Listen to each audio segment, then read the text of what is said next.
పుస్తకాలు ఖరీదుకి చేశారా? ఖరీదుకి ఇవ్వలేదు, తూకానికి ఇచ్చేశాను. ఎంఎస్సి గోల్డ్ మెడలిస్టుల విలువ 300. చదువు నాకు దైవమే, కానీ ఆ దైవాన్ని కూడా కదిలించే దయ్యం ఆకలి. The only present and the only potent. ఆకలేసి కేకలేశానన్నాడు Sri Sri. నమ్ముకున్నదే అమ్ముకున్నాడు ఈ అభినవ శ్రీశ్రీ. మా పార్టీ గెలిచేసింది కదా అనుకున్నాం. మన కష్టాలెంతనే ధైర్యం.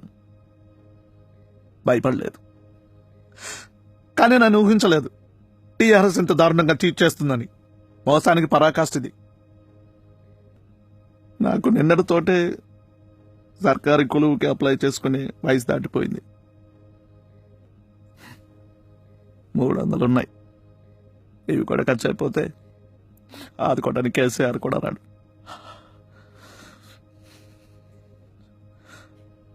మా స్నేహితులతో బీరాలు పలికాను, టీఆర్ఎస్ పార్టీ ఇంటికో జాబ్ ఇస్తుందని. ఎన్నికల్లో గెలిపించేస్తే ఏదైనా చేస్తారనుకున్నాను. నిన్నటితో ఈ బుద్ధికి తెలిసింది, కానీ అప్పటికే అంతా అయిపోయింది. విద్యార్థుల సీఎం కుర్చీకి నిచ్చిన దారులను గ్రహించలేకపోయాను. అందుకే ఉద్యమంలో అంతలా పోరాడాను. కేసీఆర్ ఎన్నాళ్ళు మోసం చేస్తాడు చెప్పు? 2 ఏళ్లలో ఒక్క ఉద్యోగం లేదు. కేసీఆర్ ఉదిరి నాదస్వరానికి నాట్యం చేశాడు నిరుద్యోగి. ఇంటికో ఉద్యోగం హామీ కళ్ళు కప్పేసింది, కానీ అది ఊరికొకడికైనా వస్తుందా? అది చూస్తాను. నేనే నాశనమైనా సరే నా సోదరులను నాశనం కానివ్వను. టీఆర్ఎస్ దొంగ హామీలకు వ్యతిరేకంగా పోరాడతాను.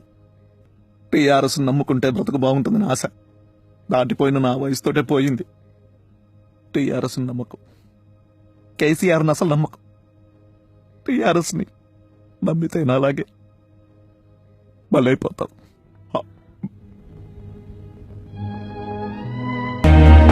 చేతి గుర్తుకే మన ఓటు.